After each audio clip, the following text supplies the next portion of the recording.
নমস্কার বন্ধুরা, আমার রান্নাঘরে সবাইকে স্বাগত। আমার রান্নাঘরে আজ করলাম ডুমুরের ঘন্ট।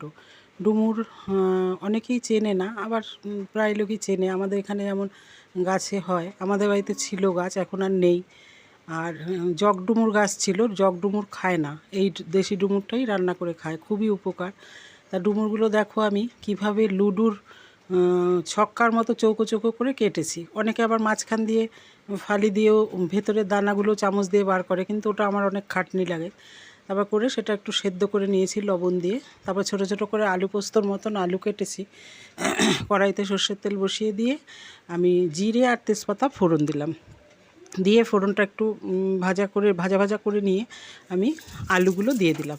আলুগুলো একটু লালচে লালচে করে ভেজে নিয়ে একটু লবণ, একটু হলুদ আর একটা টমেটো আমি কুচিয়ে রেখেছিলাম আলুর সাইজ করেই। তারপরে সেই টমেটোটা দিয়ে দিলাম। দেওয়ার পরে আর একটু নেড়ে চেড়ে নিলাম।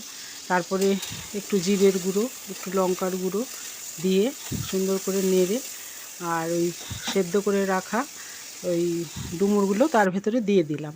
ডুমুরগুলো কিন্তু শক্ত, সেদ্ধ করলেও অত মজে যায় না, হাত দিয়ে একটু চটকে নিতে হয়। আর হাতগুলো বেশ কালো হয়ে যায়, ডুমুরের কষ আছে, এজন্য ভালো করে ধুয়ে নিতে হয়।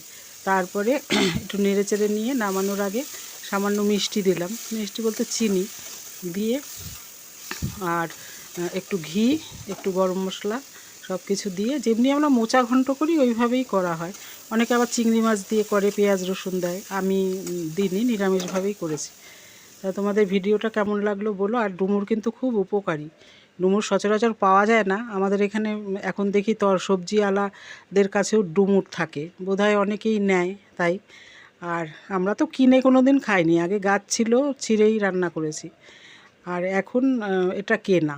যাই হোক, ভিডিওটা ভালো লাগলে অবশ্যই একটা লাইক, কমেন্ট, শেয়ার করো। আর ডুমুর তোমরা কিনলে এভাবে রান্না করো, দেখো কত সুন্দর হয়েছে দেখতে, আর খেতেও খুব সুন্দর হয়েছে। এটা ভাত দিয়ে, রুটি দিয়ে ভালোই লাগে। ভিডিওটা ভালো লাগলে লাইক, কমেন্ট, শেয়ার করো। ধন্যবাদ।